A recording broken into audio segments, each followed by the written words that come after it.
Biggest festival of the year and celebrated by Hindus around the world.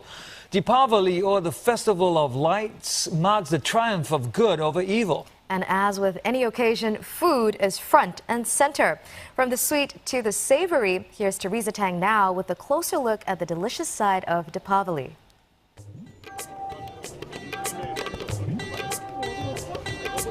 It's that time of year again, anticipation lacing the air of Singapore's Little India. Dipawali, or the Hindu Festival of Lights, brings out revelers in droves. And for some, the buzzing bazaar means one thing: a trip to Mohammed Ismail's stall. Sweets are central to celebrations, some customers coming here for years to get their fill. Every time when I come to Little India, I'm like, okay, let's grab this, let's grab that. And then I'm here today to grab all his sweets actually. So I told him, okay, I have a big list, a long list. Get ready for it, yeah. It's everyday Diwali till the Diwali comes actually. More than 10 years, since I was young, I've known them. I've been coming over. Every year they open up a bazaar and they are here. So the cookies have improved. Like now, you've got more than 90 varieties. So you have a lot of big range of items to choose from. So every time we've got new things to choose every year. Now, I don't even know where to begin, Ismail, because this is just a beautiful spread. Let's start off with some of the more traditional treats during Deepawali. Hi Teresa, let me just start off by introducing you to some of the more traditional sweets that we actually have. So we actually have about 6 varieties of sweets which people mostly use it for the festive, especially for the prayers. So this is more of traditional sweets over here. So we have laddu.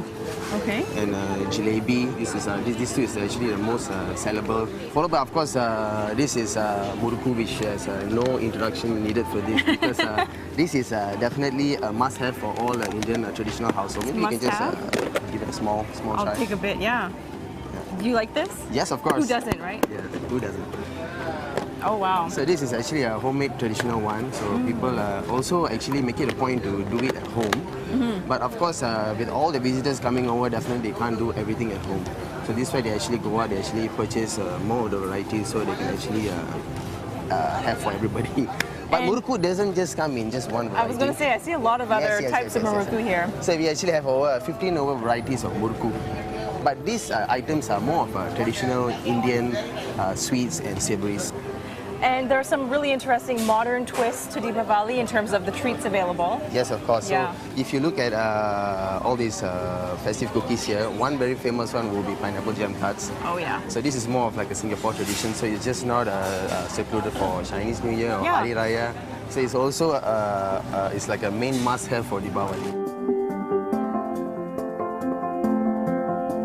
So, would you have a favorite? My favorite actually would be Nutella cookies. Nutella cookies? Yes. This one.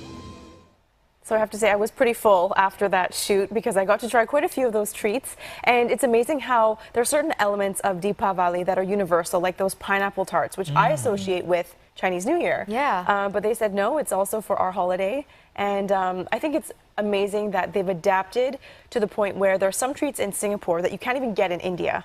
So like the Nutella cookies, and there's also Oreo cookies, so it's modernized. Did you try any of that sweet treat called janggery or jalebi? I didn't try those. It's so good. Is it? It is amazing. I tried the savory mostly. Okay. Yeah. I did the story, something similar 3 years ago. Also went to Little India, and well, I ate all the sweet stuff, and I was just like, oh, this is really nice. This is really. Because you were saying you were pregnant at the time I was as well. pregnant, and I really needed something sweet, and it was just so much, right? And it was just spoiled for choice. Yes, Yeah. visually amazing. And yeah, you may have noticed the family in that story is Muslim, and they have so many Hindu friends. They often cook together, and it's become a multicultural festival in a way.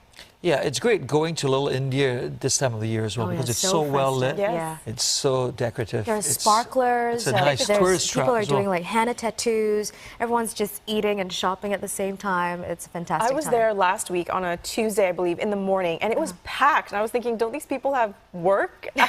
Don't they have places to be? But Did you people are buy celebrating. any other souvenirs home that day? I brought some muruku back for the office, and It was went gone. quick. I never had a chance Neither did to I. have a go at it, 'Cause you ate it. Unfortunately. No, I didn't. I didn't have joking. any. Someone ate it. Someone sent an email, remember that, and saying, who ate all the muruku? It's gone. And I was like, I'd love to. Freshly made muruku must be